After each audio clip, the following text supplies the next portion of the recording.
Bonjour et bienvenue à la présentation de l'option film d'animation 3D de la Haute École Albert Jacquard.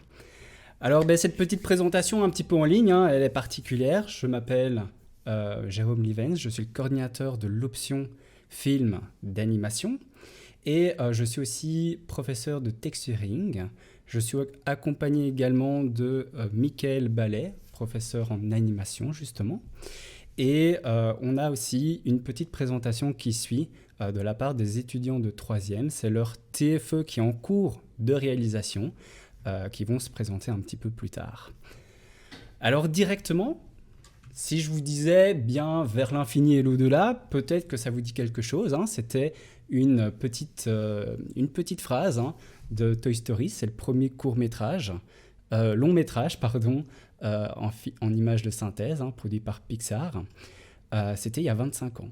C'était il y a 25 ans, ça commence un petit peu à remonter. Et bien, je pense que quand même pour beaucoup d'entre nous, cette phrase, elle représente quand même tout le parcours qu'on a fait grâce à cette évolution du numérique. C'est bien sûr un tas de rêves encore qui n'attendent qu'à être racontés en images. Quoi de mieux pour directement attaquer par rapport à l'option, nos objectifs. Donc film d'animation, c'est une formation sur 2 ans. On a vraiment 2 objectifs principaux. C'est dans un premier temps évidemment raconter. Nous voulons que les étudiants apprennent à savoir comment raconter une histoire. Nous accordons beaucoup d'importance au storytelling qui représente le pilier important pour une bonne histoire. Et qu'est-ce que serait une bonne histoire? Évidemment sans émotion. L'émotion, c'est vraiment la sensibilité de chacun. C'est ce qui fait en sorte que un public va pouvoir vraiment s'attacher à un personnage, va pouvoir être pris par l'histoire ou s'identifier.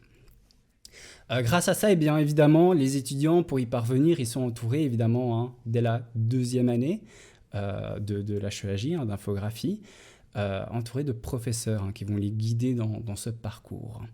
Le deuxième objectif, c'est vraiment la partie technique de l'école, c'est évidemment bien maîtriser les outils numériques, développer les compétences pour être prêt au monde professionnel. C'est vraiment notre préoccupation. L'infographie, c'est vraiment un domaine qui peut être très frustrant. Voilà, parce qu'on dépend des machines, on dépend aussi des limites de logiciels et il va falloir vraiment commencer à être autonome dès aujourd'hui pour pouvoir pallier vraiment à toutes les difficultés qu'on peut rencontrer dans nos projets.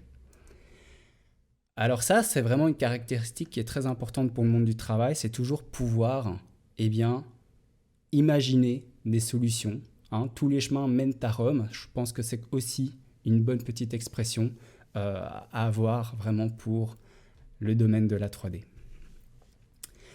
Alors, en rebondissant sur ces objectifs, on va parler pour qui vraiment le public dans l'option film d'animation. Dans un premier temps, c'est pour ceux qui ont vu Peter Pan, qui ont décidé de jamais grandir, qui ont des rêves, qui veulent les mettre en image, et pour qui c'est vraiment une chose qui les passionne. Vraiment, la passion, c'est le premier trait à avoir pour pouvoir évidemment raconter une histoire et comment parvenir à l'imager.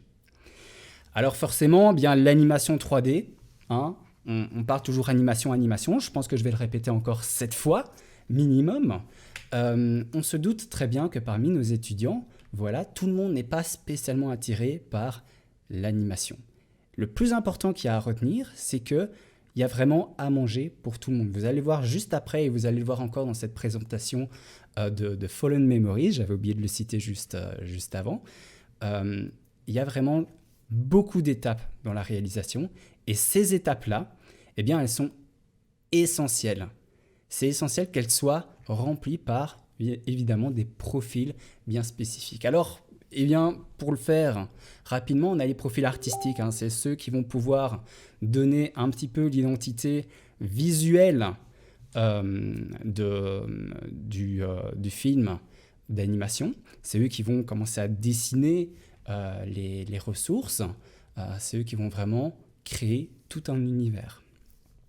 À l'opposé, on a les techniciens, hein, c'est ceux qui sont un petit peu plus carrés. Hein, ils aiment quand les outils fonctionnent bien, ils aiment un petit peu aussi les défis techniques.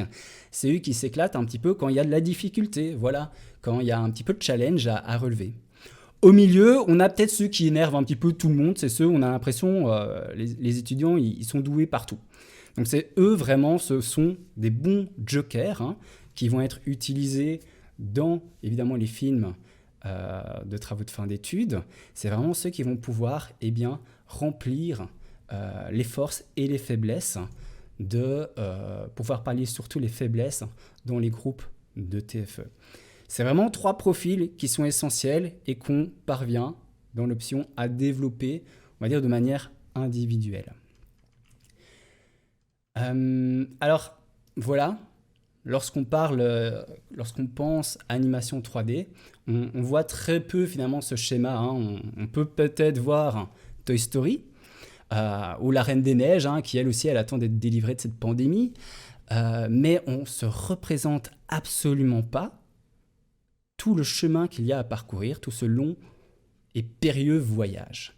Alors je vais vite vulgariser un petit peu le tout hein, pour aussi que parents et futurs étudiants puissent un petit peu s'en sortir dans tout ce schmilblick. On a 3 étapes importantes. Pré-production, production et post-production. Tout commence par il était une fois, on a une idée dans la tête et il faut vite l'écrire parce qu'on sait très bien que les idées qui sont dans notre tête, elles s'envolent très rapidement. Eh bien l'écriture, ça va être simplement faire des descriptions de décors, de personnages, commencer à créer une petite histoire, hein, raconter les premières lignes d'une histoire pour que, on va l'appeler le dessinateur, hein, c'est un ensemble d'une équipe, puisse commencer à imager justement ces représentations, les décors, les personnages, les props, hein, les objets, pour ensuite pouvoir écrire un storyboard. Le storyboard, c'est vraiment la première étape visuelle qui va pouvoir raconter l'histoire. On va dessiner l'action que l'on verrait à l'écran pour ensuite l'animer, toujours en 2D, hein, dans une animatique. C'est ce qui va nous donner la durée, l'intention aussi, l'intention par rapport au son, par rapport au dialogue, la durée du film, le timing, la dynamique, voilà. Cette partie 2D, elle va exister pour pouvoir travailler, commencer les premières étapes de la 3D grâce à un layout. Layout, c'est vraiment le point crucial, le passage crucial vers la 3D. On va commencer à créer nos caméras dans les logiciels 3D. On va mettre nos premiers volumes, on va utiliser des marionnettes pour à nouveau pouvoir créer l'intention dans notre film d'animation. Globalement, voilà, c'est ça la pré-production et la production, c'est vraiment, on va dire, le gros du lard. Hein. C'est vraiment là où il y a peut-être un maximum d'étudiants qui vont pouvoir s'éclater, se découvrir au sein de ces diverses compétences. Hein. Tout démarre évidemment avec le modeling, parce qu'évidemment, sans géométrie 3D, on ne sait pas faire grand-chose. Et imaginons qu'on crée un personnage, hein, c'est un volume 3D. Bien pour le moment, lorsqu'on le crée, il est un petit peu fadasse, hein. Il lui manque des couleurs, hein. Il lui manque des matières hein, sur ses vêtements pour sentir un petit peu le tissu, le jeans, tout ça. Et avoir vraiment de la couleur aussi sur les objets et les décors. Et forcément, pour qu'on puisse animer ce personnage, il va nous falloir une petite étape qui est peut-être un peu confuse ici, pour beaucoup d'entre vous, c'est le rigging. Hein. Le rigging, c'est simplement, comparé à vous-même, regardez votre corps, vous avez des os. On va créer aussi des os en 3D qui vont pouvoir initier finalement le mouvement, soutenir évidemment tout le personnage. Sans os, on l'appelle les bones, ça on utilise beaucoup l'anglais, on ne sait pas animer. Si on ne sait pas animer, on n'a pas d'émotion, et si on n'a pas d'émotion, on n'a pas de public non plus, hein, on ne va pas se mentir. L'animation, c'est vraiment l'étape clé. Voilà, encore une fois, du storytelling. C'est là où tout va commencer à se mettre en place. Par rapport, justement, à cet attrait, cette captation du regard du public, on va toujours pouvoir renforcer l'émotion, renforcer le visuel, évidemment grâce au lighting. Le lighting, c'est mettre une ambiance chaude, une ambiance froide qui va venir soutenir le mouvement de l'image, l'action de l'image. On en a fini un petit peu pour la production. Alors dans la réalité, on fait toujours des petits allers-retours entre les différents domaines, mais il est venu le temps du rendu. Le rendu, voilà, c'est pas simplement cliquer sur un bouton et on a le résultat final, hein. Le rendu parmi les étudiants, c'est le point qui est le plus dangereux dans leur formation. On ne va pas se mentir, c'est une formation qui est très rigoureuse, qui demande une gestion du temps très très très importante. Et la variable que souvent les étudiants ne connaissent pas, c'est combien de temps doivent-ils attendre à regarder leur écran pour que l'image se calcule. Sachant que voilà, vous avez 24, 25 images par seconde, faites rapidement le calcul quand vous avez 2 minutes de film.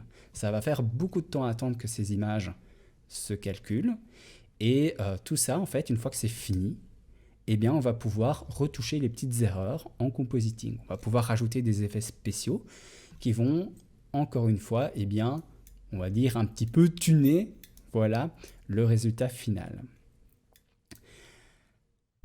À partir de là, c'est le dernier rush, c'est le rush final. On a le montage, hein, l'assemblage de tous les plans, en coopération avec le sound design pour venir mettre les bruitages, les dialogues finaux, la bande son évidemment, et tout ça en fait on va, une fois qu'on a un résultat final, on va demander voilà, à l'étalonneur, hein, c'est celui qui met la petite cerise sur le gâteau, de venir équilibrer tous les plans, donner vraiment encore une fois cette intention de chaud, froid dans certaines séquences pour accentuer l'émotion. Je pense que je le dis assez souvent, on est très basé évidemment sur l'émotion parce que l'esthétique de l'image, c'est ce que les spectateurs retiennent le plus.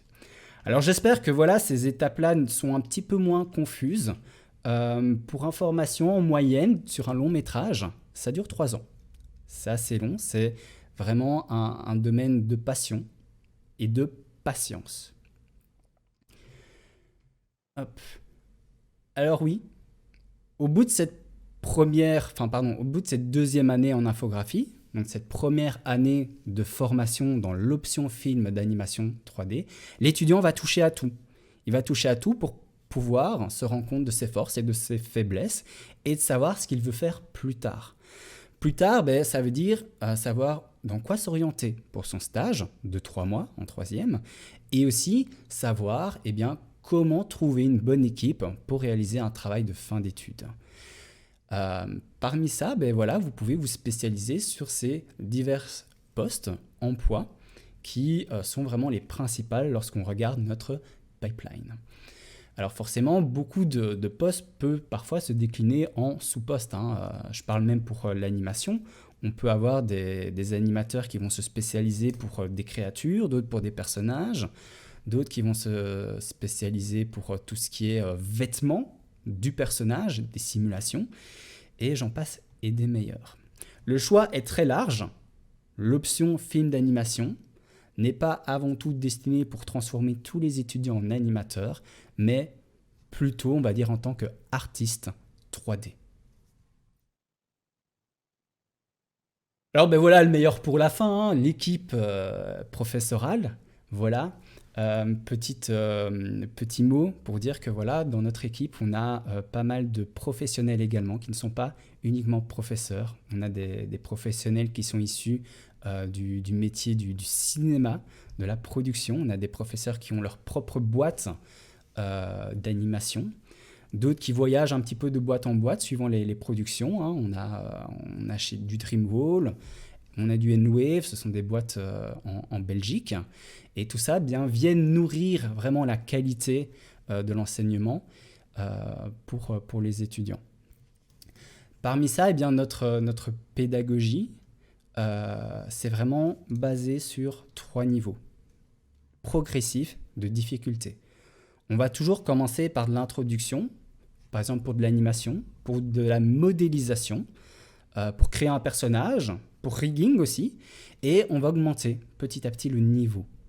Donc on va avoir des petits projets, comme vous avez pu le voir évidemment sur notre démo reel, et des projets de plus en plus conséquents pour préparer justement au travail de fin d'études. Alors, avec cette difficulté, voilà, qui augmente progressivement, dans toutes les matières, on a du suivi. On a du suivi par groupe, individuel, qui vont bien faire contraste, hein. S'il y a des premières années qui nous regardent déjà, ça va bien faire contraste avec eux, car on va maintenant prendre le temps de les suivre beaucoup plus précisément. Et ce suivi, eh bien voilà, on ne peut pas éviter de parler un petit peu de cette pandémie. On a dû vraiment s'adapter à des outils de communication qui sont actuels. Et pour ça, ben voilà, petit clin d'œil peut-être aux étudiants de l'option. Ils ont créé voilà, un Discord sur lequel on a été professeur invité cordialement. Ça se passe super bien. Finalement, on se retrouve pour certains d'entre nous à faire du suivi un petit peu supplémentaire, à être un petit peu plus accessible. Ça se passe vraiment dans finalement un bon respect. On arrive parfois même un petit peu à décompresser, rire un petit peu entre nous. De ce côté-là, ça aide, je crois, beaucoup de personnes à continuer un petit peu les études, à rester accrochés. Et voilà, c'est le petit clin d'œil. Les deuxièmes années qui sont issues de ces initiatives, qui ont invité après les troisièmes et nous, ont bien géré le coup. Et du coup, ben voilà, merci à eux. Ça valait le coup d'être précisé, comme quoi il y a des choses vraiment qui se mettent en place à cause de cette foutue pandémie, on va pas se mentir. Au final, voilà, petit point dans la même lignée. Par le passé, on a pu accueillir des professionnels, des professionnels de Disney, des professionnels de DreamWorks, qui sont venus ben vraiment en présentiel, hein, créer le contact avec les étudiants pour les ouvrir au monde professionnel. Ce sont vraiment des moments de partage qu'on tente au mieux possible de mettre en place. On a aussi des étudiants qui reviennent, qui ont travaillé à gauche, à droite. On peut voir Robin Thiriet, qui est ici évidemment sur la photo, qui est à Montréal. Et récemment, je pense l'année dernière, il avait fini la production de Scooby-Doo. Voilà. Je pense que si vous cherchez sur Internet, vous voyez des petites explications. Et je pense, dans mon souvenir, il essaie de vulgariser un peu pour que tout le monde puisse regarder. Pour ma part, j'ai fini de parler. Voilà. Les slides sont disponibles évidemment sur le Padlet. Vous retrouvez évidemment mon adresse email ici, un lien vers notre chaîne YouTube et notre ArtStation où vous pouvez voir, je vous l'invite, différents travaux. Je vais maintenant laisser la place à Fallen Memories, hein, les étudiants qui vont présenter leur travail. Et après, on fera une petite séance questions-réponses.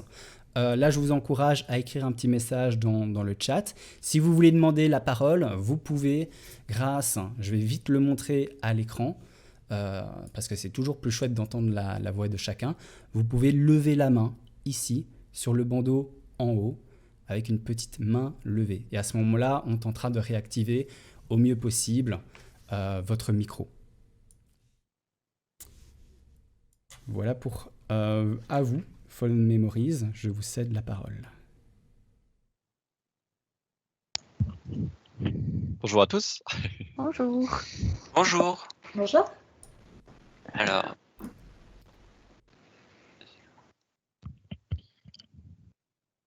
si vous voyez bien mon écran. Oui, tout à fait, ça fonctionne. Nickel. ok, nickel. Super. Bon, bah, c'est parti. Bah alors, bonjour et bienvenue à tous. Donc aujourd'hui, nous, on va vous présenter notre film. C'est notre projet de fin d'études. C'est un peu pour vous donner une idée de à quoi ressemblent les travaux d'étudiants au bout de la dernière année d'études dans l'option. Donc, on va vous montrer les différentes étapes dont Monsieur Livens vous a parlé précédemment de production pour un court-métrage d'animation.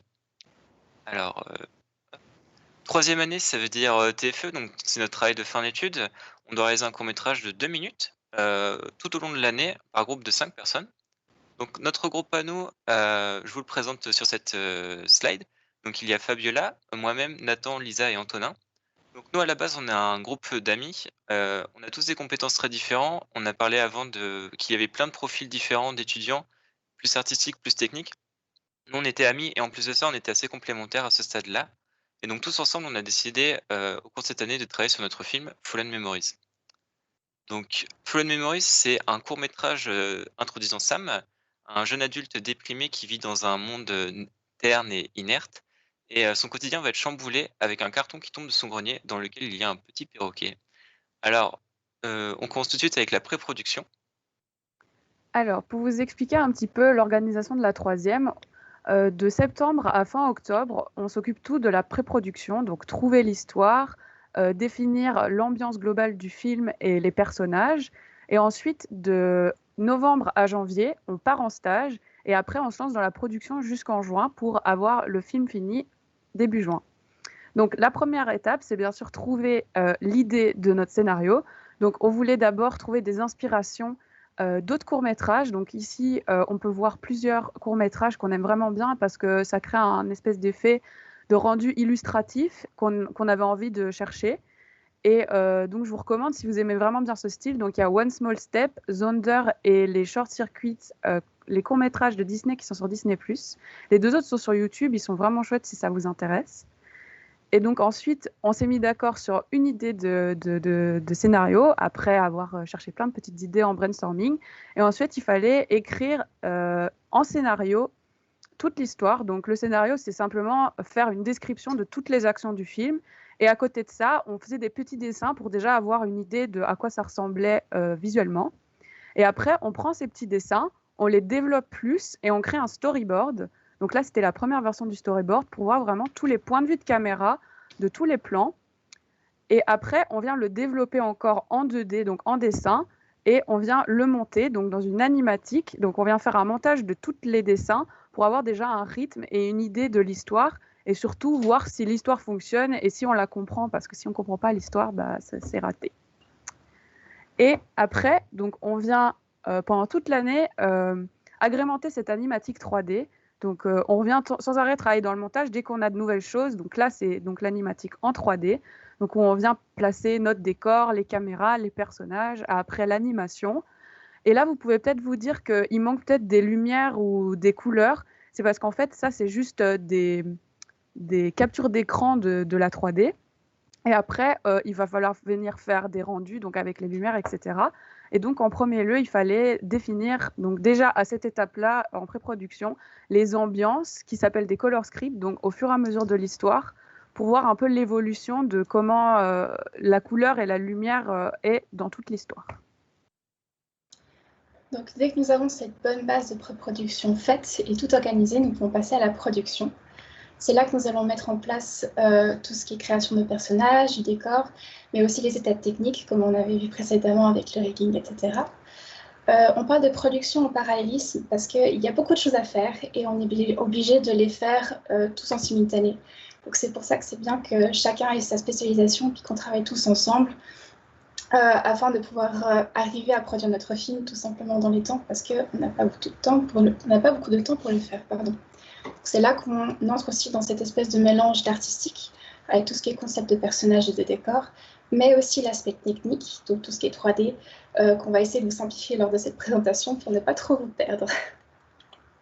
Concernant le personnage de Sam, qui est notre personnage principal, on a fait pas mal de dessins et de recherches pour essayer de le trouver, que ce soit trouver sa ligne graphique, qui soit visuellement déjà attachant et qu'on ait une certaine sympathie, empathie en tant que spectateur, et qu'on puisse déjà, à cette étape-là, transmettre sa personnalité à travers son design.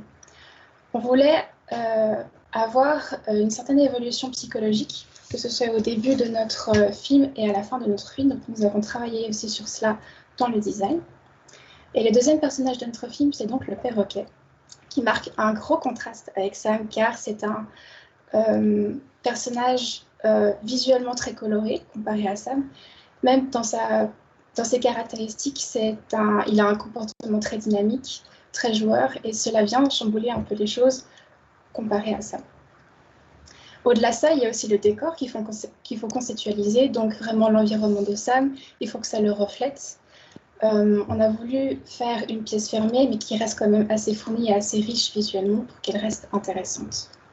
Et donc, dès que nous avons établi toutes ces cohérences et ces recherches graphiques, nous pouvons donc passer à la 3D.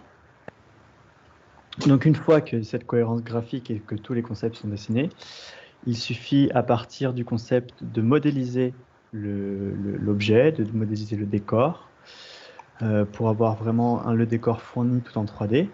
Et après, également l'étape de texturing, qui est tout simplement l'étape de mise en couleur des objets, de mise en couleur et des matériaux également. Et donc, une fois en parallélisme des objets et du décor, il y a également la modélisation des personnages. Pour la modélisation des personnages, c'est un peu comme la modélisation des décors, sauf que là, ça se rapproche un peu plus de la sculpture. On part d'une sphère qu'on étire, qu'on sculpte, on rajoute de la matière. Et là, on s'amuse, on crée un personnage de A à Z. Comme vous pouvez voir sur cette animation, on est passé par pas mal d'étapes pour arriver à un état qui nous convenait. On a fait le même processus pour le personnage du perroquet. Donc, pareil, on sculpte, on part d'une simple sphère et on sculpte le personnage détail par détail pour avoir le résultat qu'on veut. Ça prend beaucoup de temps pour avoir un personnage qui ait un bon rendu visuel et qui fonctionne en 3D. Une fois que nos personnages sont sculptés et modélisés, on passe à des étapes un peu plus techniques. Donc là, l'étape de l'arrêt topo, je vais vous l'épargner, mais en gros, ça permet à simplifier le personnage pour qu'il fonctionne bien en mouvement. Et l'étape de texturing, comme dit précédemment, qui permet de donner un peu de vie et de couleur au personnage. Une fois qu'il est fini d'être modélisé, on passe à l'étape du rigging.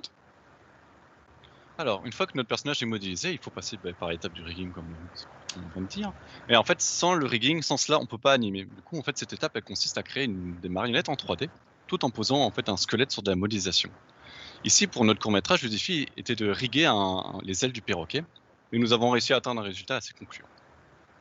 Donc ici, on vous parle des personnages et tout, mais il n'y a pas que les personnages dans le rig, il y a aussi les props.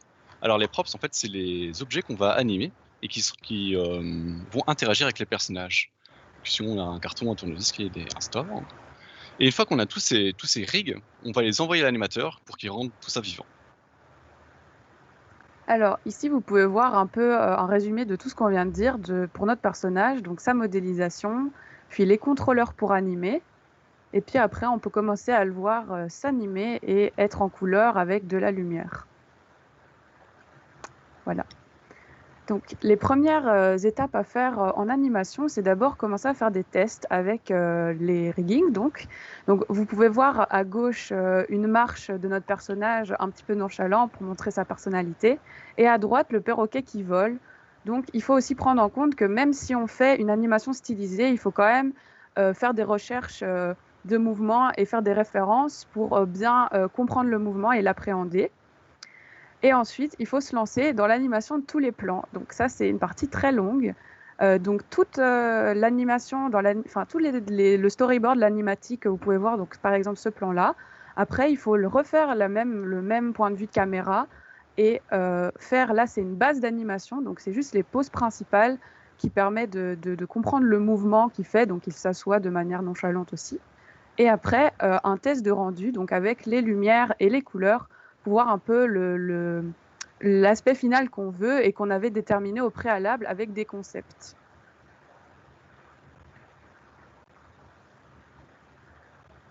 Mute, Antonin. Donc une fois qu'on a une base de couleurs définie et une modélisation totalement terminée, en parallèle de l'animation, on essaye de trouver des ambiances on essaye de déterminer des ambiances visuelles de couleurs et de lumière. Donc on rajoute les lumières sur la modélisation pour qu'on puisse calculer les lumières et les ambiances que l'on souhaite. Donc ici, c'est quelques concepts qui ont été faits au début de la production pour essayer de coller le mieux et d'avoir des références pour l'ambiance à reproduire en 3D. Donc ensuite, il y a une évolution entre toute la modélisation, le texturing et les différentes ambiances de lumière que l'on souhaite, qui sont toujours en cours de production.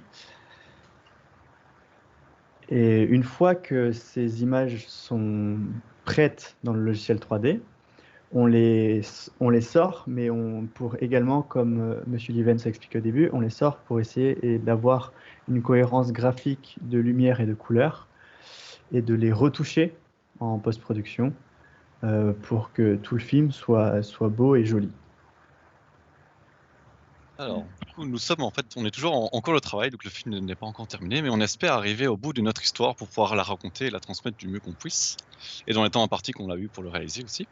Du coup, nous vous remercions de votre attention, et on espère que cette présentation vous aura plu, et rendez-vous bientôt pour la version terminée de Fallen Memories. Du coup, je me demande, est-ce que vous avez des questions? Voilà. Eh bien, merci à vous. Je réagis avec des petites acclamations, là, en mode, voilà, on utilise Teams. Hop. Alors, il y a déjà une petite question. Hop. Et voilà, on va donner la parole à Mélina Loridzen. Je suis désolé si je... Hop, permettre de rétablir le son. Normalement, vous pouvez activer le son, le petit micro.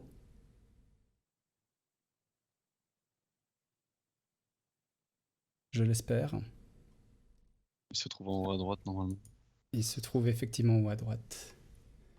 Le deuxième bouton à gauche du bouton quitter.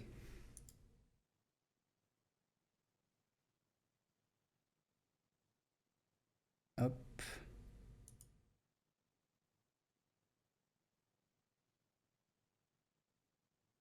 Je vais partager mon écran pour peut-être montrer à tout le monde où est le petit bouton pour réactiver la voix. Hop, alors ici... Sinon, si les vous questions voyez bien, peuvent aussi être posées dans le chat. elles peuvent également être aussi posées dans le chat. Ici, si on voit bien Teams, vous pouvez activer ici le petit micro en haut à droite. C'est ce bouton-ci.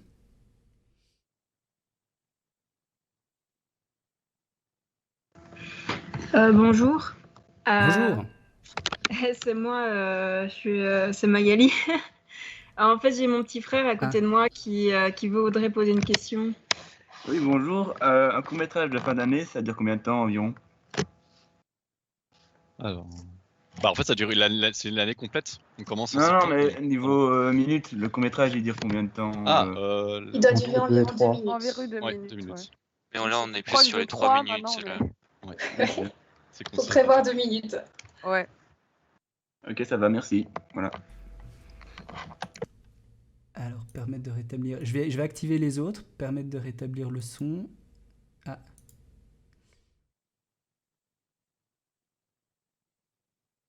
Valérie aussi, permettre de rétablir le son. Et Pierre Gérard aussi, permettre de rétablir le son. Bonjour à tous. Bonjour. Et donc, moi, je suis à côté de Mathias ici, qui est mon fils, qui est vachement intéressé par l'infographie. Maintenant, une des questions clés, c'est quel est le niveau de dessin requis? Parce que s'il hérite de son père, si on lui demande de dessiner un chien, on hésite entre le cochon et l'âne. C'est déjà pas mal, au moins on est sur les animaux. Donc ça, c'est déjà en bonne partie gagné. Alors forcément, les qualités de dessin, en troisième, on va chercher à se compléter. En deuxième, l'important en fait du dessin, c'est de savoir expliquer ce qu'on souhaite faire. Donc il y en a qui savent vraiment pas bien dessiner, mais le dessin est compréhensible pour comprendre l'intention. Et c'est surtout ça qui va favoriser finalement tout le travail qui va être lié au dessin dans la pré-production en deuxième année. Faut aussi prendre en compte qu'il y a des gens qui arrivent qui savent pas du tout dessiner et qui, au fur et à mesure de la formation, gagnent en niveau. Et C'était le cas pour moi. Ouais. Au début, j'avais pas un pet de théorie en dessin et maintenant je m'en sors bien et ça s'apprend vite. en fait, on est là justement pour apprendre. On a tout niveau confondu, mais on s'en sort tous à notre niveau. Ce qui est bien, c'est que le dessin reste un outil, peu importe. Même si vous faites du technique, avoir une base de dessin vous servira en fait pour transmettre un petit côté artistique qu'il y a un peu partout et que vous retrouverez partout. Donc même si vous n'avez pas un bon niveau de dessin, c'est un outil qui reste très utile, quel que soit votre niveau. Ok, merci. Si jamais le chat n'est pas activé chez nous. Ah d'accord. Aïe aïe aïe. Aïe aïe aïe. C'est gênant. Ok. J'ai réactivé d'autres micros en attendant que j'arrive à trouver l'endroit où on peut autoriser cela. J'encourage les personnes qui peuvent utiliser leur micro à poser des questions. Okay. Si je peux juste poser la deuxième question, c'est la première année, est-ce que c'est juste des débouchés du film d'animation ou on fait vraiment de tout, du style des petits trucs, des petits courts-métrages de pub ou des choses dans ce sens, de la 2D avant d'arriver à la 3D ou au fil des ans, comment ça évolue?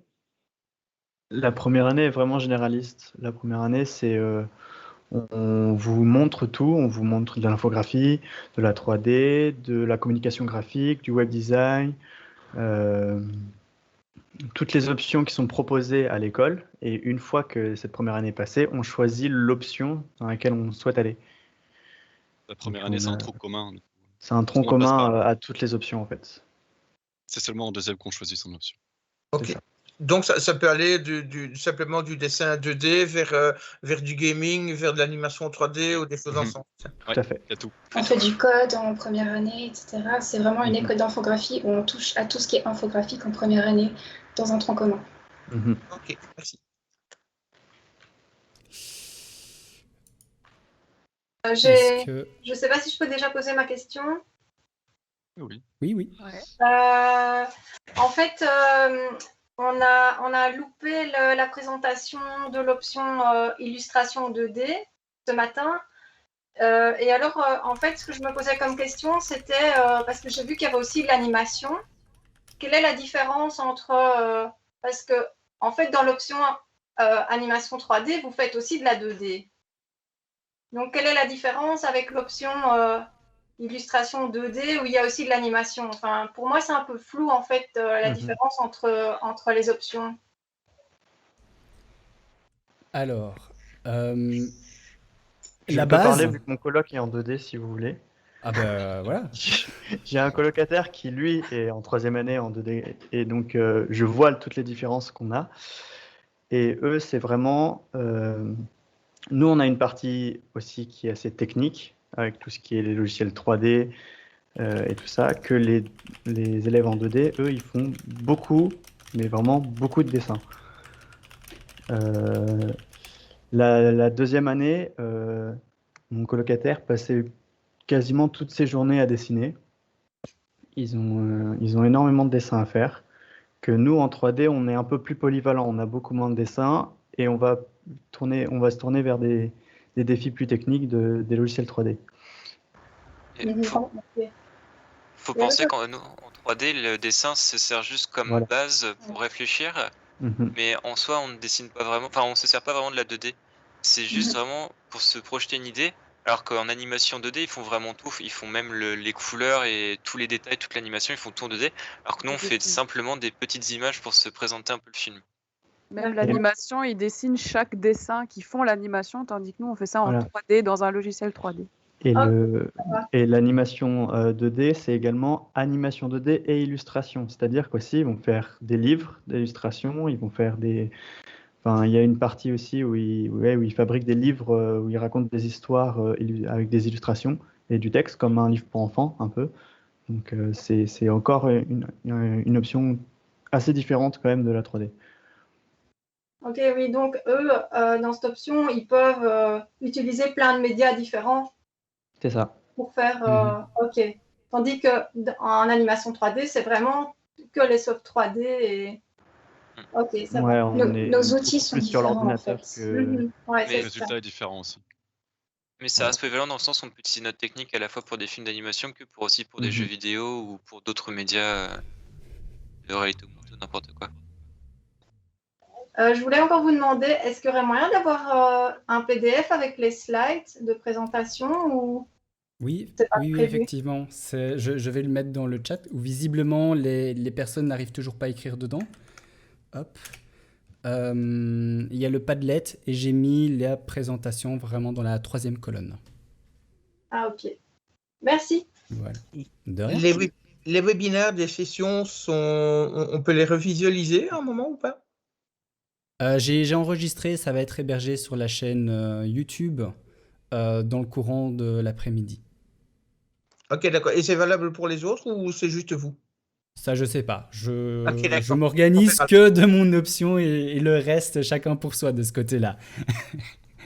Ok, donc, merci. voilà. Hop. Voilà. J'essaie une dernière fois là et puis après... Oui, bonjour. Bonjour. Oui, j'ai une question très pratique. Ma fille est intéressée par l'infographie et elle va s'inscrire pour l'année prochaine. Elle va entrer en premier bachelier. Elle est intéressée par cette orientation-ci. Recommandez-vous quelque chose de particulier pour un ordinateur? Parce qu'en fait, on va devoir lui racheter un ordinateur, j'imagine un portable. Et recommandez-vous quelque chose de particulier dans l'optique éventuellement de faire de la 3D par la suite? De ce côté-là, je suis également professeur en 3D en première année.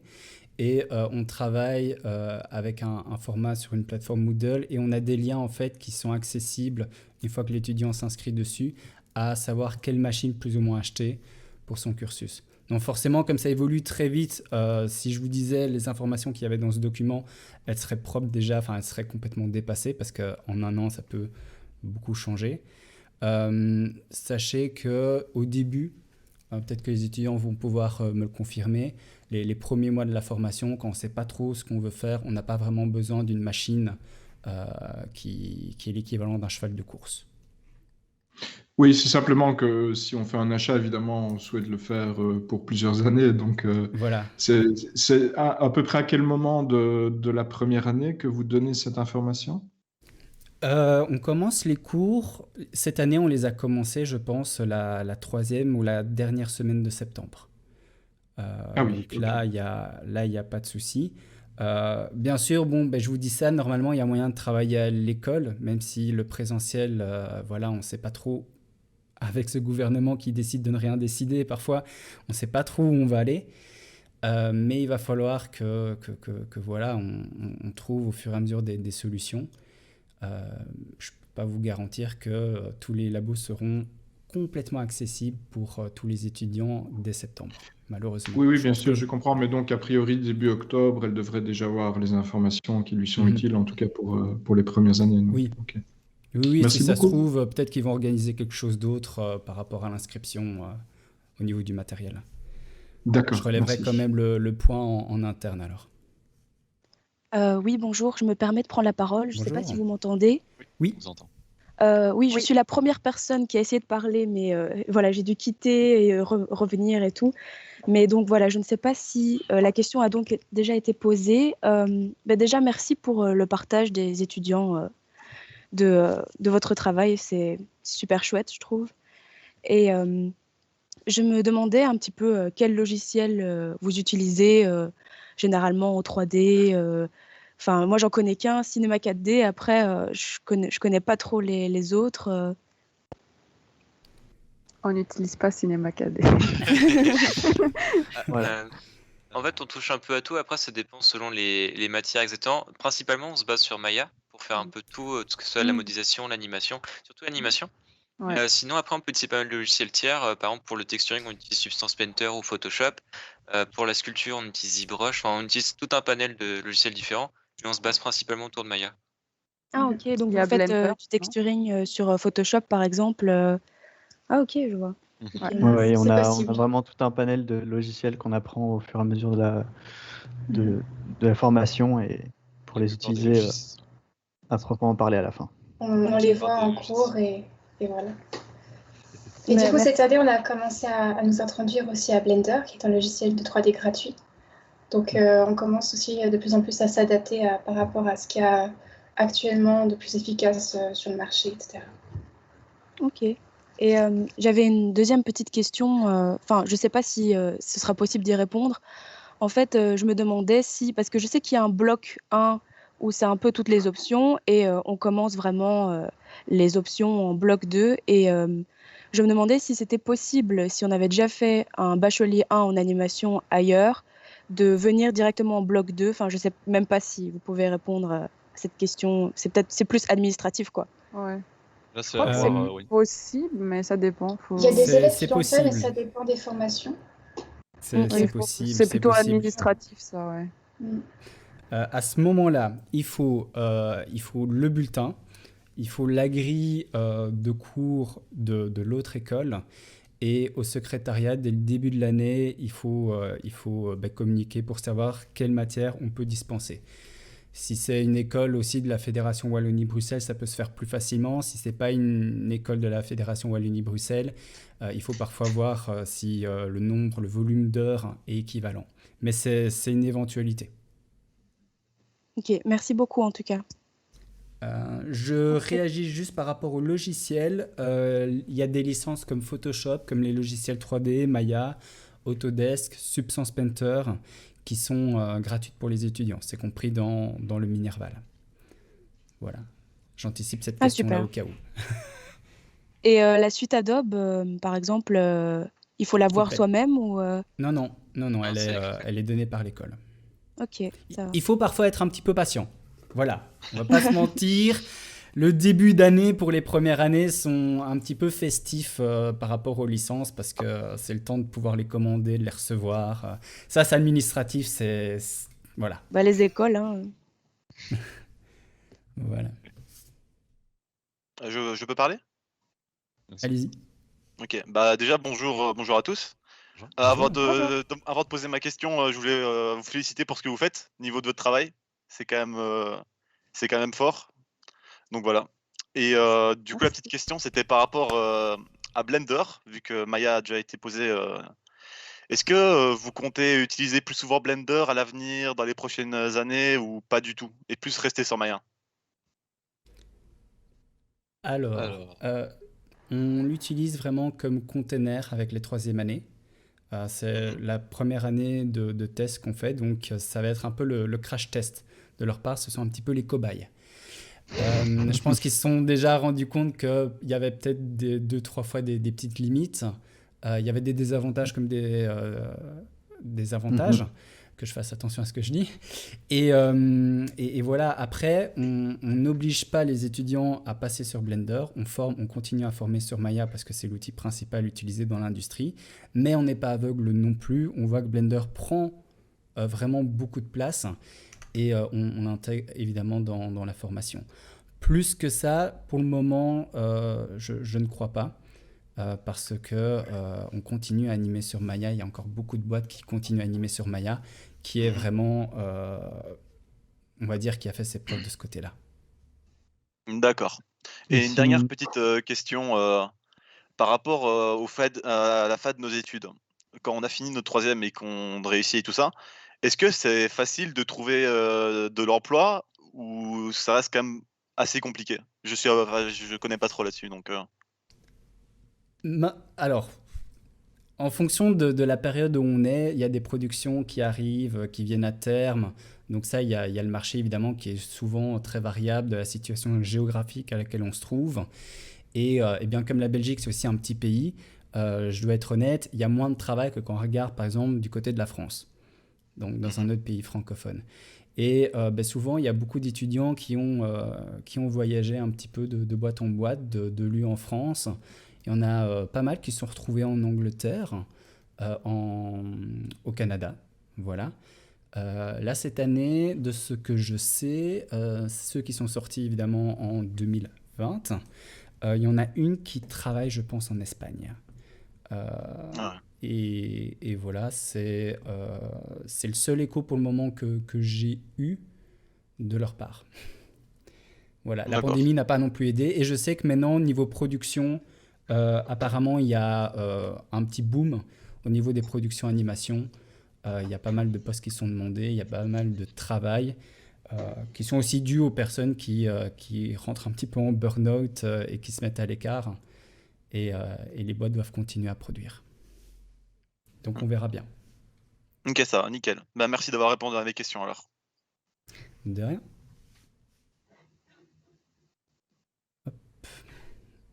La personne suivante, je vois encore que Pierre, Gérard et Mélina Lauritsen ont la main levée. Non, moi c'était pour avant parce qu'on ne parvenait pas à vous joindre. Sans plus, je la retire. Ok. Voilà, je pense que finalement le chat de discussion n'a jamais malheureusement fonctionné. Hop.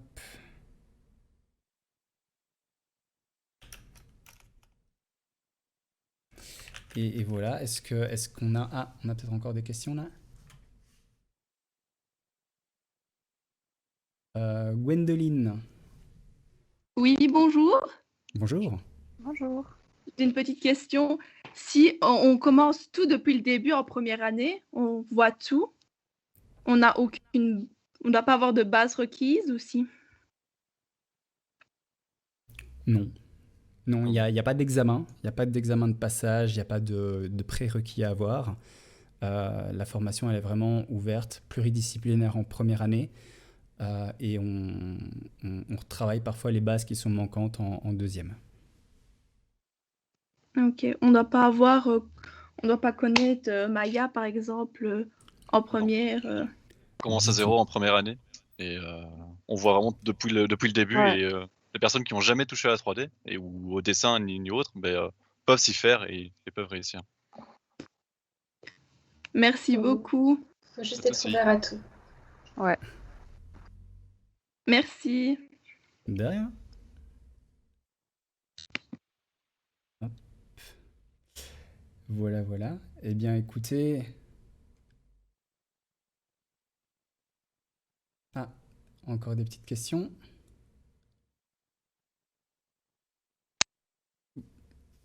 Oui, je voulais savoir comment se sont passés les cours pendant le confinement. Peut-être qu'on peut avoir deux réponses, des troisièmes, et je sais qu'il y a des deuxièmes aussi qui sont présents. Nous, ça fait 1 an et demi qu'on n'est pas allé en cours. Ouais. Tout se fait à distance. Mais ça s'est fait. Le dernier cours qu'on a eu, on commençait tout juste le rigging, et je pense que vous voyez là où on est rendu aujourd'hui. Donc je pense qu'on a quand même réussi à bien s'en sortir durant le confinement. Tous les cours sont faits sur Zoom, Teams ou Discord, et les profs sont ultra présents dès qu'on a un besoin, quoi qu'il arrive, sur Discord ou sur Teams. Vraiment, on n'a aucun problème. Je pense qu'ils sont mis en 4 pour essayer d'être vraiment avec nous, et ça a bien marché. Donc là-dessus, on n'a pas eu trop de soucis. Ouais. C'est un domaine qui se prête bien à être à distance, donc Mhm. ça, vu qu'on est tout le temps sur l'ordi, donc ça s'est plutôt bien passé. D'accord, merci. Pas de soucis. Voilà. Voilà, et je pense. Bonjour. Bonjour, bonjour. Bonjour. Est-ce que j'ai coupé quelqu'un? Je sais pas. Non, allez-y. J'allais surenchérir, D'accord. mais ouais. Bah, du coup, je tiens quand même à vous féliciter déjà pour la présentation parce que c'était très intéressant. Et j'avais une petite question pour revenir sur le dessin. Parce que pour l'instant, je suis dans une autre école en infographie et bon, je cherche à aller autre part, mais voilà. Et je voulais savoir, parce qu'au niveau du dessin, j'ai les bases, disons, et je voulais savoir si le dessin était plus pour du storyboard, et donc, oui, c'est faire passer une information, et il n'y a pas à devoir, je sais pas comment expliquer ça, mais que ce soit très, très esthétique, ou c'est quand même un plus d'avoir une base assez soutenue, quoi. En soi, avoir une base, c'est quand même vachement utile parce que savoir dessiner, ça permet de savoir appréhender des volumes et savoir appréhender des matières. Pas savoir s'en sortir en dessin, c'est un peu handicapant pour tout ce qui est modélisation, par exemple. Parce que je pense que quand on sait dessiner, on sait mieux se représenter l'espace et peut-être comment sont les matières. Par exemple, modéliser un visage, il faut savoir dessiner un visage avant. C'est des trucs qui peuvent... Enfin, on peut s'en sortir sans base de dessin, mais pour ça, il faut beaucoup travailler. Mais je pense que c'est quand même un gros plus. C'est faisable. Et aussi, on a. Vas-y. Non, vas-y, Lisa. Non, j'allais dire qu'on a un cours aussi de character design en deuxième. Et je dois dire, pour moi, j'avais des bonnes bases en dessin, mais j'ai vu vraiment la progression au fur et à mesure de l'année parce que on nous apprend des bases assez solides quand même, donc tu peux t'en sortir. D'accord. Non, c'est parce que... Et ma deuxième question, c'était pour savoir l'évolution, mais comment Nathan, je pense, avait parlé qu'au début, il n'avait pas forcément des très bonnes bases et qu'au fur et à mesure, ça a bien évolué. Je me dis que... En vrai, vraiment, en première année, il y a quand même pas mal de cours d'anatomie, des cours de dessin. Et en fait, il y a aussi le fait... moi, j'ai eu la chance d'avoir de super potes et du coup, on m'a aidé en dessin et plein d'autres choses. Mais en fait, il faut savoir que vraiment, en première année, on voit vraiment tout de zéro. Et si vraiment tu as l'envie et la motivation de le faire, hein, tu peux vraiment le faire. Et vraiment, moi, quand je suis débarqué, je fais mais qu'est-ce que je fais ici? Je suis un couillon. C'est pas mes études, c'est pas fait pour moi. Parce que j'avais vraiment zéro base. Et vraiment, au fil en aiguille, j'ai appris, j'ai continué, j'ai persévéré. Et c'était pas forcément un challenge monstrueux. J'ai juste continué à progresser, j'ai suivi les cours. Ça s'est fait un peu comme ça. Et vraiment, la berge à cartes permet vraiment de monter. Et si tu as envie, les profs vont t'aider, ils vont te suivre. Et vraiment, c'est clairement faisable. Pour tout, que ce soit 3D, dessin ou autre. Mais le dessin est très important. Et en fait, avoir quelqu'un qui sait très bien dessiner dans le groupe aussi pour tout ce qui est TFE, ça aide énormément pour tout ce qui est storyboard et la compréhension en TFE. Jérôme, tu peux ajouter une information là-dessus? Vas-y. Oui. Oui, donc je pense que c'est important de stipuler que la formation, elle est plutôt généraliste, mais ce n'est pas parce qu'on veut former essentiellement des généralistes. En troisième, chaque étudiant choisit là où il est le plus fort, là où il va apporter le plus de bien au film, et c'est souvent vers ça qu'il va se concentrer, mais ce n'est pas exclusif.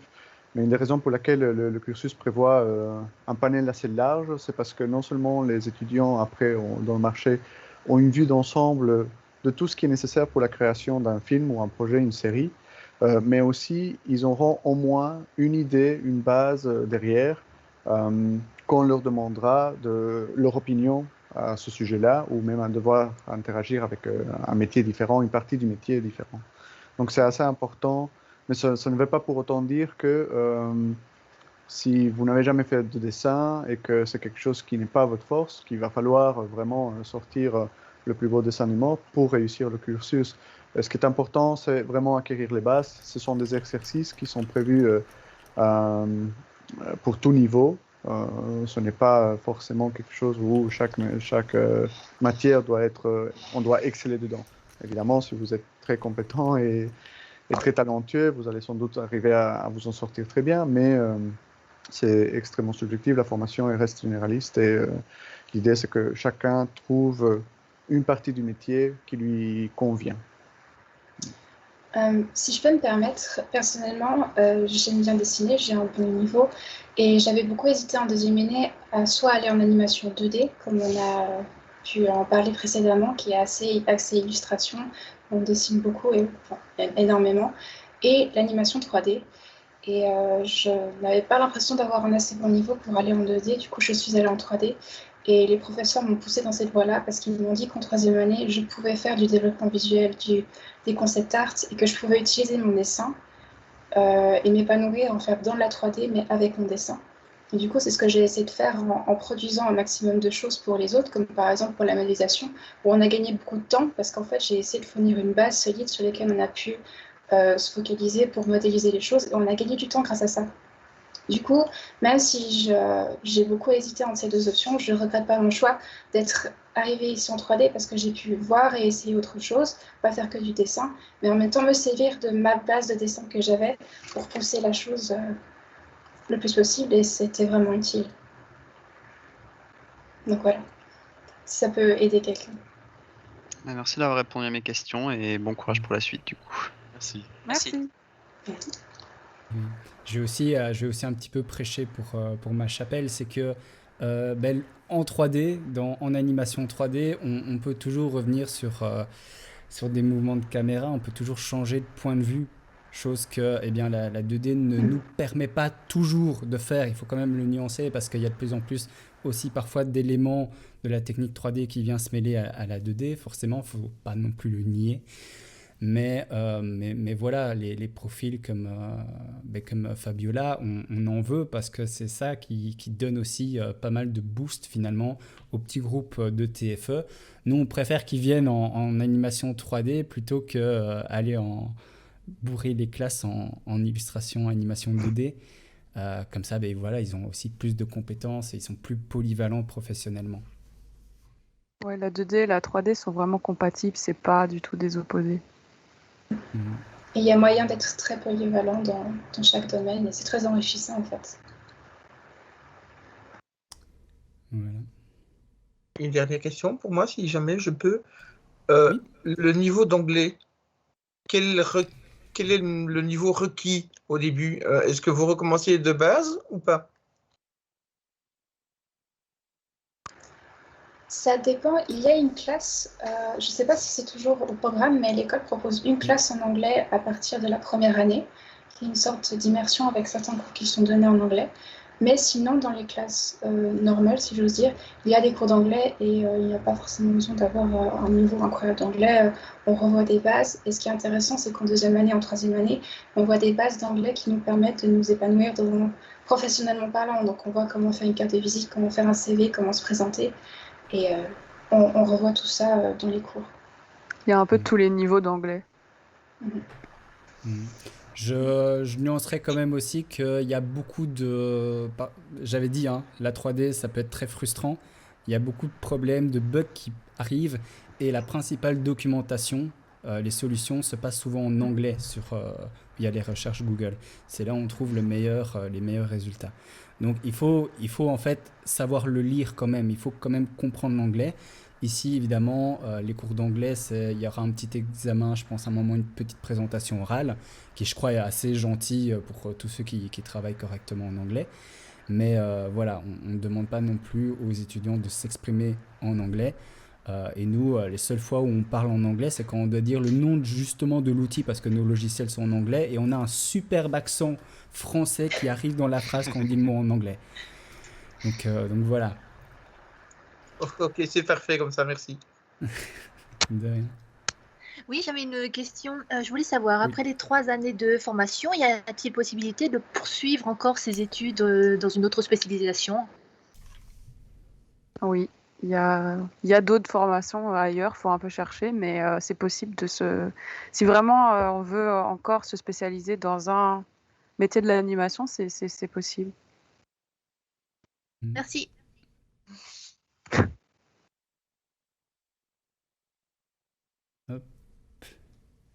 Il y a parfois des étudiants qui partent en jeux vidéo spécialisation pour essayer d'être plutôt inclus dans un projet. À ce moment-là, ils doivent avoir un petit peu plus de lacunes qui est comblée par rapport aux jeux vidéo. Il y a aussi le transmédia organisé par l'école qui, lui, va être axé surtout sur, à nouveau, le storytelling et comment articuler finalement un projet avec différents médias pour créer tout un contexte, que ce soit à but parfois marketing ou avec défendre une cause sociale. Ça peut être aussi intéressant. Et on peut justement exercer les compétences de l'infographie, que ce soit dans n'importe quelle branche vers laquelle on se dirige, à l'intérieur de ce master, quoi. Là, c'est plus, on parle de finalité, d'être plus créer des projets, essayer de mettre en place, et puis après trouver un peu l'investissement. On est plus à ce moment-là dans le gestionnaire de projets de constructeurs. Et forcément, eh bien, à ce moment-là, on a les masters qui sont disponibles dans d'autres écoles, comme le disait Lisa.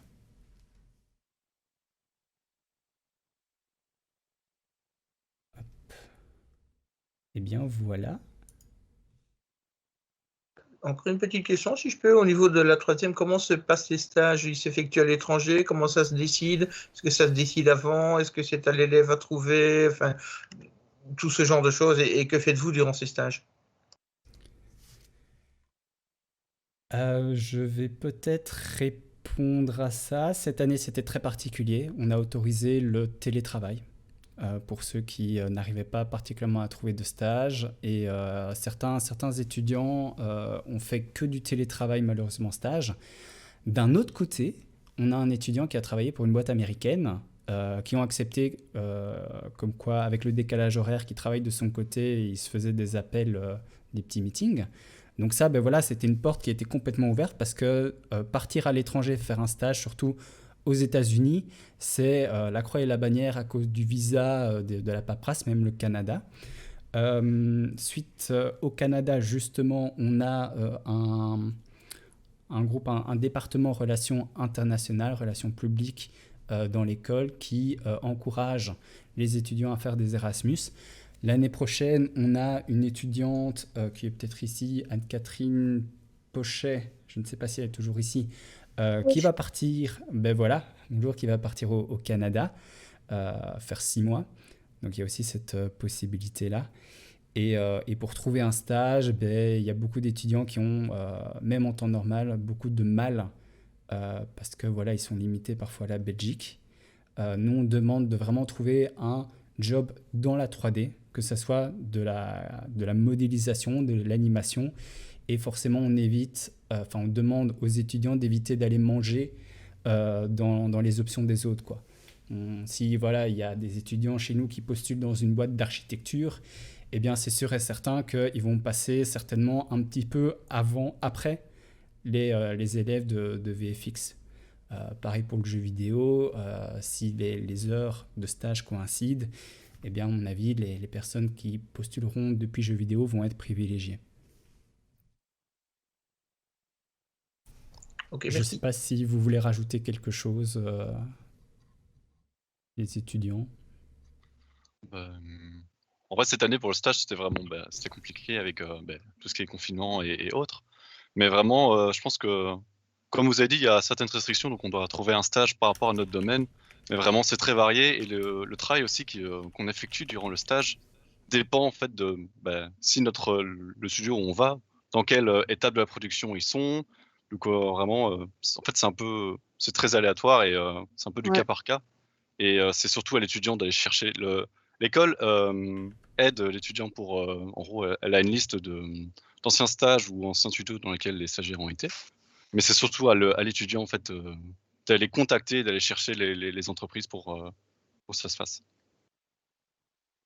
Donc voilà. Merci parce que ça, j'avais oublié que voilà. Ok. Est-ce que ça se touche un petit peu à la fin? Si on a des étudiants... Ah, on a peut-être quelqu'un? N'hésitez Ou pas. pas. Si vous avez des questions, des remarques, On va pas vous manger.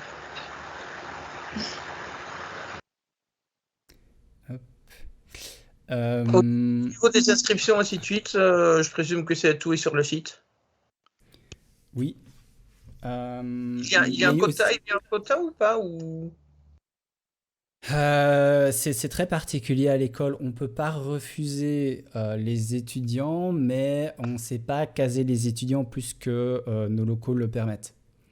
Donc, à partir d'un moment, il y a une file d'attente qui est faite. Et en gros, premier inscrit avec un dossier complété, premier arrivé avec un dossier complété, premier inscrit, pardon.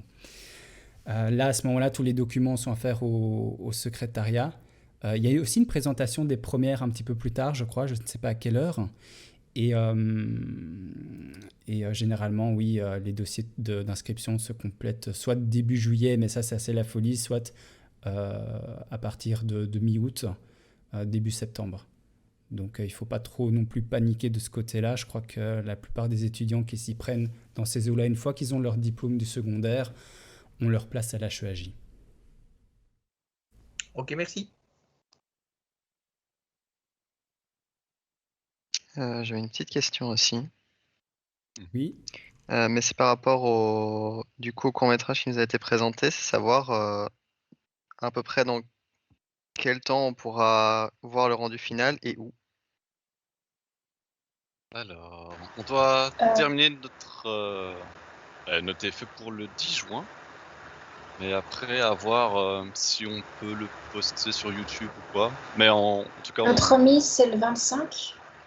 Donc je pense que en mi-juin ou fin juin, ça devrait être disponible. Et on essaiera d'informer tout ça, que ce soit disponible sur YouTube ou autre, et sûrement aussi sur la HEAJ, sur les sites officiels. D'accord. Voilà, généralement, les TFE sont publiés sur la chaîne YouTube.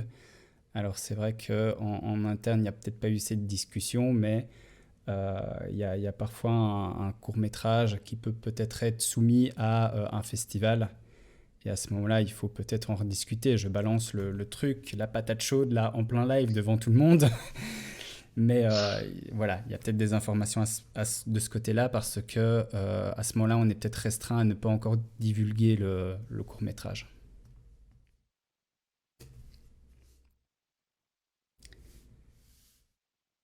Hop. Bien, c'est chouette tout ça.